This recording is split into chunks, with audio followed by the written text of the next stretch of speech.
નમસ્કાર મિત્રો, હું છું આપનો દોસ્ત નીરવ વાઘેલા. બધાને જય માતાજી, જય માં ખોડિયાર. ને આપણો શો નવી વાતો નીરવ સાથે પોડકાસ્ટમાં બધાનું હૃદયના ભાવથી સ્વાગત કરું છું. મિત્રો, આજના આપણા એપિસોડમાં એક એવા વ્યક્તિ આવે છે જે સરસ મજાના સ્કેચ આર્ટિસ્ટ છે અને ખૂબ જ સારા સારા પેઇન્ટિંગ્સ દોરતા હોય છે, જેમનું નામ છે માનસી સધીરા. તો આપણે ઘણી બધી વાતો કરવી છે માનસી બેન સાથે, તો આવો મળીએ માનસી સધીરાને. જય માતાજી બેન. જય માતાજી. પહેલા તો તમે કેમ છો?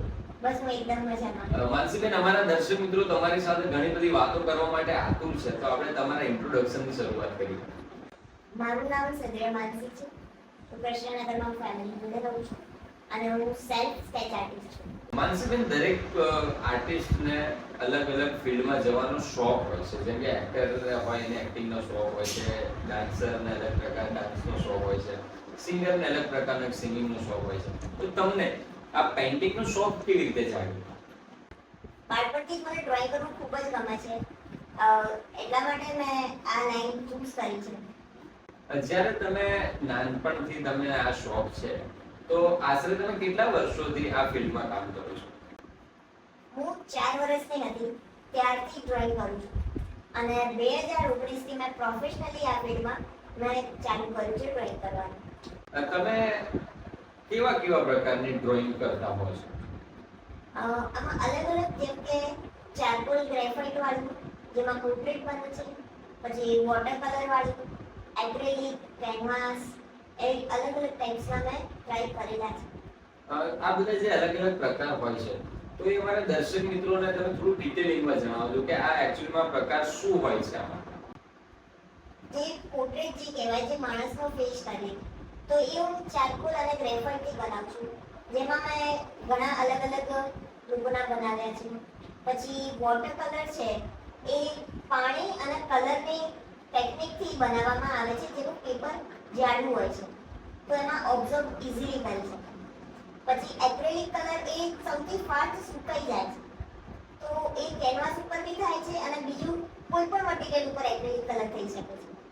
તો આ અલગ અલગ પ્રકાર છે. એ સિવાય ઘણા બધા પણ પ્રકાર છે, પણ મેં આટલામાં ટ્રાય કરેલું છે. તો આટલા પ્રકારમાંથી તમને વધારે આ દિલથી ગમતો હોય એ કયા પ્રકાર છે કે તમે કયા પ્રકારની વધારે પેઇન્ટિંગ્સ કરતા હો છો? હું ચારકોલ ગ્રેફાઇટ વાળું વધારે કરું છું. એમાં મેં થોડી મારી માસ્ટરી વધારે મેળવી છે અને એક જે કેરિકેચર જે કહેવાય છે એ મને પુષ્કળ પસંદ છે. તો તમે જ્યારે બાળપણથી આ ફિલ્ડની અંદર કામ કરો છો, તમને ડ્રોઈંગ ખૂબ જ ગમતા હોય છે, તો બાળપણમાં જ્યારે તમે આની શરૂઆત કરી, ત્યારે તમારા પરિવારનો તમને કેવો સપોર્ટ કર્યો? મેં જે તમને કીધું કે હું 4 વર્ષની હતી ત્યારથી ડ્રોઈંગ મને ગમે છે. તો સ્ટાર્ટિંગમાં તો બાળકને ખબર ના હોય કે એ આ ફિલ્ડમાં શું કરી રહ્યા છે. તો મારા દાદાએ મારી બુક્સ જોઈ અને એમાં લખવાના કરતાં મેં ડ્રોઈંગ્સ વધારે કરેલા હતા. તો દાદાને થયું કે આ ફિલ્ડમાં હું કરી શકું છું આગળ. તો મને એ લોકોએ સપોર્ટ કર્યો, મારા ફેમિલીએ સપોર્ટ કર્યો અને એમાં મને મોટિવેટ કરતા રહ્યા કાયમમાં. તમારા ઇન્સ્ટાગ્રામમાં જોયું છે કે તમે ઘણા બધા સેલિબ્રિટીના પણ સ્કેચ બનાવ્યા છે, તો તમે કયા સેલિબ્રિટીના બનાવ્યા છે? મેં જ્ઞાનવત્સલ સ્વામીનું બનાવ્યું છે, પછી પ્રમુખ સ્વામીનું બનાવ્યું છે, પોઝિટિવ પાજીનું બનાવ્યું છે, પછી પ્રફુલભાઈ જે લિસનર મેન કહેવાય છે એમનું બનાવ્યું છે, પછી આરજે રેડિયો જોકી હર્ષ પટારિયા એમનું પણ બનાવ્યું છે, ભગતસિંહનું બનાવ્યું છે. તો અત્યાર સુધીમાં તમે એવા કયા સેલિબ્રિટીને મળ્યા છે? અત્યાર સુધી હું પોઝિટિવ પાજીને મળી છું કે જે લોકોને ખૂબ જ મદદ કરે છે, લોકોને પગભર થવામાં, લોકોને મોટિવેટ કરે છે. પછી જે પ્રફુલભાઈ જે કહું છું, લિસનર મેન તરીકે ઓળખાય છે, જે લોકોના દુઃખ સાંભળે છે અને એમનું મેન્ટલ જે પરિસ્થિતિ હોય ને એમાંથી બહાર નીકળવા, સકારાત્મક તરફ જવા માટે હેલ્પ કરતા હોય છે. કોઈ પણ વ્યક્તિને કંઈ પણ શોખ હોય તો એ શોખની પાછળ એને ઘણો બધો સમય ફાળવવો પડતો હોય છે, તો તમે આ પેઇન્ટિંગની અંદર કેટલો સમય ફાળવતા હો? હું જે મારી અત્યારે પરિસ્થિતિ છે, તો શરીરને વિશ્રામ આપું, જે આપણે આરામ કરીએ, એ સિવાય બાકીનો બધો સમય મારો આ ફિલ્ડમાં હોય છે. હું ડ્રોઈંગ કરે રાખું છું. હું અગર પ્રવાસે બી જઉં છું ફરવા માટે, તો મારી જોડે એક કાગળ પેન પડેલું જ હોય. હું જે પણ દેખાય એને હું તરત કાગળમાં ઉતારી દઉં છું અને ઘરે આવીને એને વધારે સારી રીતે હું દોરું છું. કોઈ પણ વ્યક્તિને સફળ થવા માટે ખૂબ જ મહેનત કરવી પડતી હોય છે, તો તમે આ ફિલ્ડમાં મહેનત કેટલી કરી છે? મહેનત તો કાયમ કરતા રહેવું પડે છે અને ડ્રોઈંગ જરૂરી નથી કે દરેક વખતે સારા જ બને. ખરાબ બી બને છે, સારા બી બને છે, પણ મહેનત લગાતાર હું ચાલુ રાખું છું, શીખવાનું ચાલુ રાખું છું. તો તમે જ્યારે આટલી મહેનતથી, લગનથી જ્યારે આટલી સરસ મજાના પેઇન્ટિંગ્સ દોરતા હો છો, તો હવે આગળનો સવાલ હું તમને એ પૂછવા માંગીશ કે દરેક વ્યક્તિના જીવનમાં કંઈક ને કંઈક એવી ઘટના બનતી હોય છે કે જેનાથી વ્યક્તિ દુઃખી થઈ જતા હોય છે. તો તમારા જીવનની એ કઈ ઘટના છે કે જે તમને યાદ આવે તો પણ તમને દુઃખ લાગે? યાદ આવે ત્યારે પણ દુઃખ લાગે હું જનરલી એવું કરતી નથી, એવું થતું નથી. બટ હા, એક સમય એવો આવ્યો હતો કે મારી શરીરના લીધે મારે સ્ટોપ થઈ જવું પડ્યું. જે મેં વિચાર્યું હતું એ ના કરી શકીએ ત્યારે એ વસ્તુ થોડીક દુઃખ થાય, પણ ત્યારે પણ હું થોડોક બ્રેક લીધો અને જ્યારે શરીર સાથ આપવા માંડ્યું ત્યારે મેં વિચાર્યું કે મારામાં શું આવડત છે, આ પરિસ્થિતિમાં હું શું કરી શકું છું. તો મેં વિચાર્યું તો મારો બાળપણનો જે શોખ છે એને આગળ વધારવા માટે મેં પ્રયાસ કર્યો અને બસ એમાં હું આગળ જતી ગઈ અને બધાનો સપોર્ટ મળતો ગયો. ભગવાનના આશીર્વાદ મળતા ગયા અને અત્યારે હું તમારી સામે બેઠી છું. તમે અત્યાર સુધીમાં ઘણા બધા કલાકારોના અને ઘણા બધા પેઇન્ટિંગ્સ દોર્યા છે, તો એમાંથી સૌથી વધારે તમને દિલથી ખૂબ તમારું પેઇન્ટિંગ તમને ખૂબ ગમ્યું હોય એવું કયું પેઇન્ટિંગ? એમાં મારા બે પેઇન્ટિંગ્સ છે. એક પુષ્પા જે મૂવી આવ્યું હતું ને કેરેક્ટર એ, અને એક પોઝિટિવ પાજીનું. એ મારા દિલથી એકદમ નજીક છે. તો માનસીબેન, આની સાથે દરેક લોકોના જીવનમાં એક ઘટના એવી પણ હોય છે કે જે વ્યક્તિ યાદ કરે ને તો એને ખૂબ જ હસવું આવે. તો એ ઘટના તમારા જીવનમાં કઈ છે? એ ઘટના એવી છે કે જ્યારે બહાર જે પહેલી વાર હું ગઈ હતી ડ્રોઈંગ કરવા પબ્લિકલી, અને જ્યારે મારી આજુબાજુ જે લોકોનું ટોળું થઈ ગયું હતું, એ મારો પહેલી વારનો અનુભવ હતો. અને એ અનુભવ વિચારીને મને ખૂબ જ આનંદ થાય છે. હું આજે પણ જો એ વસ્તુ વિચારું તો હું જો દુઃખી પણ હોઉં તો હું આનંદ થઈ જાઉં છું. આમ કહેવાય ને કે જે તમારી શરીરની પરિસ્થિતિ છે, તો આમ કહેવાય ને કે ભગવાને કદાચ કોઈ વસ્તુ આપણને ઓછી આપી હોય ને તેની સામે કળા આપણને કંઈક ને કંઈક એવી આપી જ દીધી હોય છે. તો તમે ધર્મ અને કર્મમાં કેટલું બિલીવ કરો છો? હું તો બિલીવ કરું છું, કેમ કે આપણા જ કર્મ છે જે આપણને આગળ પણ લઈ જાય છે અને પાછળ પણ લઈ જાય છે. પણ જો આપણે ધર્મ ચાલુ રાખીશું તો આપણે દરેક પરિસ્થિતિને સારી રીતે પસાર કરી શકીશું. માનસીબેન, તમે જે પેઇન્ટિંગ્સ દોર્યા છે ને એમાંથી પેઇન્ટિંગ્સ આપણે જોવા માંગીશું. હું લાવી છું મારા પેઇન્ટિંગ્સ તમને બતાવવા માટે અને લોકોને પણ બતાવવા હું ઈચ્છીશ. આ વોટર કલરથી મેં સિનરી કર્યું છે. હિમાલયાનું જે બધું હોય ને વાદિયા, એ મેં બનાવી છે. ના ના, ખૂબ જ સરસ તમારા પેઇન્ટિંગ્સ છે. અને આને કયા પ્રકારનું પેઇન્ટિંગ કહેવાય છે? આ વોટર કલરથી મેં કરેલું છે. અને તમે પાછું પેઇન્ટિંગમાં તમારી સિગ્નેચર અને એની ડેટ પણ આપતા હો છો. હા, 2023માં મેં બનાવેલું છે. પછી આ 2022માં જ્ઞાનવત્સલ સ્વામીનું પોર્ટ્રેટ મેં બનાવ્યું છે. અને જ્ઞાનવત્સલ સ્વામીના જે મોટિવેશનલ વિડીયોઝ હોય છે ને એ હું સાંભળું છું અને એ સાંભળીને મને એવું થયું કે ના, આનું બનાવવું જોઈએ જેથી આપણા જીવનમાં બી થોડું મોટિવેશન આવે અને આપણું બી થોડું ઉદ્ધાર થાય. પછી જે મારા સૌથી પ્રિય છે શ્રીનાથજી, એમનું મેં વોટર કલરથી પીછવાઈ આર્ટ બનાવ્યું છે. આ પીછુઆઈ આર્ટ એ શું હોય છે?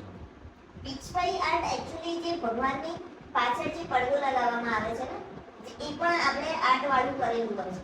એને પીછવાઈ આર્ટ કહેવાય છે. પણ મેં ભગવાન અને પીછવાઈ આર્ટ બંનેનું કોમ્બિનેશન કરીને મેં ડ્રોઈંગ બનાવ્યું છે. ખૂબ જ સરસ. તમે કોઈ પણ પેઇન્ટિંગમાં કંઈક તમારું યુનિકનેસ લાવતા જાઓ છો, એ તમારી ખૂબ જ સારી બાબત છે અને મને ખૂબ જ ગમતી હોય છે. પછી આ એક મોડેલ છે કે મેં અલગ અલગ વેરિએશનથી કર્યું છે. તમને દેખાશે કે આ બાજુ અલગ કલર છે, આ બાજુ અલગ કલર છે, તો પણ એક આખું પેઇન્ટિંગ પૂરું થઈ જાય છે. એક ઉભરાઈને આવે છે. એના જે હેર છે એ તમારા હેર જેવા જ છે. આમ કહેવા જઈએ ને તો આ ફર્સ્ટ એપિસોડ જ એવો છે કે જેમાં મારા શોર્ટ હેર છે, બાકી બધામાં મારા આવા લોંગ હેર છે. પછી જે મેં ચારકોલ થી વાત કરી તો ભગતસિંહ જે આપણા દેશ માટે એટલી નાની ઉંમરમાં બળવો પોકારી અને દેશ માટે જે એમને જાન આપી છે એનાથી હું પ્રેરાઈ ને એમનું ભગતસિંહનું મેં કર્યું છે. અને ખરેખરમાં ભગતસિંહ એ મારા ખૂબ જ આમ કહેવાય ને કે મારા દિલની નજીક જો કોઈ પાત્ર હોય, કોઈ વ્યક્તિ હોય તે ભગતસિંહ છે. અને મારા દરેક શોમાં જે ડાયરાની અંદર પણ હું ભગતસિંહની કાયમની માટે વાત કરતો હોઉં છું. કારણ કે નાની ઉંમરમાં દરેક લોકોને પ્રેમ થાય, નાની ઉંમરમાં કોઈ વ્યક્તિને કોઈ શોખ થાય, મિત્રો સાથેના ઘણા બધા શોખ હોય, અને એ ઉંમરમાં પોતાના દેશ માટે પોતાના પરિવારને છોડીને પોતાના દેશ માટે પોતાના પ્રાણનું બલિદાન આપવા એ ખૂબ જ મોટી વસ્તુ છે. કારણ કે ભગતસિંહની તો કંઈક એવી પણ એક ઘટના છે કે જ્યારે એમના લગ્ન નક્કી કરવામાં આવ્યા અને એ લગ્નનું જે કહેવાય કે પરિવારે લગ્નના સ્વપ્ન જોયા હોય અને બધું જ છોડીને પોતાના દેશને આઝાદ અપાવવા માટે પોતાના મિત્રના ત્યાં ભાગીને જતા રહ્યા ભગતસિંહ. જ્યારે આ બધા બલિદાન આપવાના એ ખરેખર અત્યારે બીજા ભગતસિંહ હવે આપણાને ન મળી શકે. કારણ કે અત્યારે કોઈ વ્યક્તિ આટલી હદનું બલિદાન આપી જ ન શકે. કેમ કે 19 વર્ષની ઉંમર એકદમ કુમળી ઉંમર કહેવાય, જે મોજ શોખ કરે, જે અત્યારના છોકરાઓ બાઈક લઈને નીકળી જાય છે. અને એ વખતે એમના જે વિચાર હતા કે એમના માટે નહીં, કે આવનારી પેઢી માટે, કે હું નહીં પણ આવનારી પેઢી શાંતિથી જીવી શકે, તો એ ઉંમરે આટલું વિચાર્યું અને જે એમનો ત્યાગ છે એ અત્યારે બીજા ભગતસિંહ તમે જે વાત કરી નહીં મળી શકે. ના મળી શકે. કારણ કે આમનું એક એવું વ્યક્તિત્વ છે કે મારા હૃદયની ખૂબ જ નજીક છે. પછી ધીરેન્દ્ર શાસ્ત્રીજી જે ચારકોલ અને ગ્રેફાઇટથી મેં બનાવેલું છે. ધીરેન્દ્ર શાસ્ત્રી જે ચીઠી વાળું જે કરે છે, નીકાળે છે પરચા, પરચા નીકાળે છે અને એ જ વ્યક્તિનું નીકળે છે ને પૂરેપૂરું સાચું નીકળે છે. અને જે એમના પર હનુમાનજીની જે કૃપા છે, હનુમાનજીના ભક્ત છે, તો અત્યારે સનાતન ધર્મને બી આગળ લઈ જાય છે અને લોકોને સાચા રસ્તે દોરવણી આપે છે, લોકોના દુઃખ દર્દ દૂર કરે છે. એટલે એ વસ્તુથી હું પ્રેરાઈ અને મને થયું કે એમનું બનાવવું જ પડે, જે આપણા સનાતન ધર્મના છે અને આટલી નાની ઉંમરે કરી રહ્યા છે બધું. ના, પણ તમારી આ ખૂબ સારી બાબત છે. કારણ કે અત્યારે સનાતન ધર્મને, હિન્દુ ધર્મને આગળ લઈ જવા માટે કે ઘણા બધા લોકો એવા પણ છે કે જે આપણા ધર્મના ક્યાંક ને ક્યાંક વિરોધી છે. તો એવા લોકોની સામે પડીને કે એક મર્દાનગી પૂર્વક આપણા હિન્દુ ધર્મનો ખૂબ જ દરેક જગ્યાએ પ્રચાર કરે છે એવા ધીરેન્દ્ર શાસ્ત્રીજીને પણ હું ખૂબ જ દિલથી માનતો અને એમને સામે જે લોકો આક્ષેપો લગાવે છે એને ખોટા પાડી બતાવે છે એમની સિદ્ધિઓથી. હા, અને એક વસ્તુ ખૂબ સાચી આમનામાં એ છે કે અત્યારે કોઈ પણ વ્યક્તિ કોઈ ધર્મને લઈને, કોઈ ભગવાનને લઈને જ્યારે આવા લેવલ પર પહોંચી જાય ને એટલે બધા જ લોકો એમની સામે પડે કે તમે સાચા છો કે નહીં, પ્રૂફ આપો. તો મેં મારા જીવનમાં જોયું છે ને કે એવા સાચા પ્રૂફ લાઈવમાં જો કોઈ આપ્યા હોય ને તો એકમાત્ર ધીરેન્દ્ર શાસ્ત્રીજી છે કે જેને લાઈવમાં હજારોની સંખ્યામાં, લાખોની સંખ્યામાં દરેક પત્રકારોને, દરેક વ્યક્તિઓને એમને એવા પ્રૂફ આપ્યા છે કે ભાઈ તારા મનમાં આ વાત છે. હા, એક્ઝેક્ટલી. અને કેટલી પબ્લિક ત્યાં ભેગી થઈ હોય છે અને ખૂબ જ લોકો આવે છે. અને એક મેં જોયું છે કે સનાતન ધર્મ નહીં, બીજા ધર્મના લોકો પણ આવે છે અને એમનાથી ઉપર લઈ જાય છે ને એમને પરિણામ મળ્યું છે. એટલે મોકો મળે તો હું એમને આ ગિફ્ટ આપવા માંગીશ. ના, અમે પણ એવી પ્રાર્થના કરીશું કે તમે જેટલા પણ લોકોના છે કે જ્ઞાનવત્સલ સ્વામીજી છે, ધીરેન્દ્ર શાસ્ત્રીજી છે, જેટલા પણ લોકોના તમે પેઇન્ટિંગ્સ દોર્યા છે, સ્કેચ દોર્યા છે, તો અમે પણ એવી ભગવાનને પ્રાર્થના કરીશું કે એક ને એક વાર તમારી એમની સાથે મુલાકાત તો થવી જ જોઈએ. અને આ મારો મનનો બોલો. ક્યાં વાત છે. એ મેં તમને જે વાત કરી કે એક્રેલિક કલર કેનવાસ પર બી થાય અને બીજા બધા મીડિયમ પર બી થાય છે, તો અમે પેપર ઉપર કર્યું છે. આમાં જે પેપર વાપર્યું છે એ પેપર ઉપર મેં એક્રેલિક કલરથી જે આપણું રાષ્ટ્રીય પક્ષી છે અને આ ડ્રોઈંગ મેં એક્ઝિબિશનમાં મૂકી દીધું અને લોકોને એટલું પસંદ પડ્યું છે. અને મારા જે પપ્પાના ફઈ જે અત્યારે પણ છે, 90 વર્ષથી ઉપરના છે, એમને પુષ્કળ પસંદ આવ્યું છે અને આ એમના ઘરે જવાનું છે. ક્યાં વાત છે, ક્યાં વાત છે. ખરેખર તમારા બધા જ પેઇન્ટિંગ્સ જોઈને અમને ખૂબ જ મજા આવી. અને તમે આ સરસ મજાનું જે કાર્ય કરો છો, દરેક લોકો કંઈ પણ કાર્ય કરતા હોય તે શોખ ખાતર કરતા હોય છે, પણ તમે શોખની સાથે સાથે ઘણા બધા લોકોને એવું સારા માર્ગ પર દોરવા માટે કે ઘણા બધા લોકોને એવા પોઝિટિવ વાઇબ્સ આપવા માટે પણ જે તમે કાર્ય કરો છો, એ ખૂબ જ મને ખૂબ જ એ વાત તમારી ગમી. અને મેં તમારી એ વાત પણ સાંભળી છે કે કોઈ વ્યક્તિ જે ફોરેનમાં છે અને એની સાથે કંઈક તમારી ઘટના બની હતી, કંઈક પોઝિટિવ વાઇબના લઈને, તો એ ઘટના મેં જાણવા માંગુ છું. હા, તો જ્યારે મારો જે વિડીયો આવ્યો પોઝિટિવ પાજી વાળો, તો એક માણસે મને કોન્ટેક્ટ કર્યો, ઇન્સ્ટાગ્રામ થ્રુ મેસેજ કર્યો કે તમારો આવી રીતે વિડીયો જોયો ને તમારું ખૂબ જ સારું કામ છે, તમે કે આ પરિસ્થિતિમાં કરી રહ્યા છો, કે તમારાથી ઘણા બધા મોટિવેટ થયા છે અને જેના મગજમાં આત્મહત્યાનો વિચાર આવે છે એ વિચાર હટી તમારો વિડીયો જોયા પછી એ વિચાર માંડી વાળ્યો અને અત્યારે ફરીથી એમના જીવનમાં સ્ટ્રગલ કરી રહ્યા છે. મતલબ એક જણનું જીવન બચી રહ્યું છે, એ મારી માટે ખૂબ જ મહત્વનું છે. અને ખરેખરમાં જ્યારે મેં પણ તમારી પહેલી વાર તમારી ઇન્સ્ટાગ્રામની પ્રોફાઇલ જોઈ ત્યારે મને પણ ખૂબ જ તમારાથી એવી પ્રેરણા મળી હતી કે જે વ્યક્તિ આમ કહેવાય કે બધી જ શોખ સાયકી સાથે જીવતા હોય ને, એ લોકો પણ ક્યાંક ને ક્યાંક એમ કહેતા હોય છે કે ભાઈ મને આ તકલીફ છે કે મને આ તકલીફ છે. જ્યારે તમે એમ કહેવાય કે તમને શરીરમાં ક્યાંક ને ક્યાંક પ્રોબ્લેમ છે, જેને પ્રોબ્લેમ ના કહેવાય પણ બધા લોકો કહે કે આમના શરીરમાં ખામી છે, પણ હું તો એમ કહેતો હોઉં છું કે એ આપણા શરીરની ખૂબી છે કે જે કોઈનામાં નથી, એ આપણામાં છે. તો એની સાથે પણ આટલી સ્ટ્રગલ કરીને તમે જ્યારે આ મહેનત કરીને કોઈ કામ કરતા હોય તો તમારાથી ઘણા બધા લોકોને પ્રેરણા મળતી જ હોય છે, કારણ કે બધા લોકોને એમ થતું હોય કે હવે મારા જીવનમાં આ તકલીફ છે, મારા જીવનમાં આ તકલીફ છે, ત્યારે એ વ્યક્તિ તમારા વિડીયો જોવે તો ખરેખર પોઝિટિવ વાઇબ્સ મળતા હોય છે.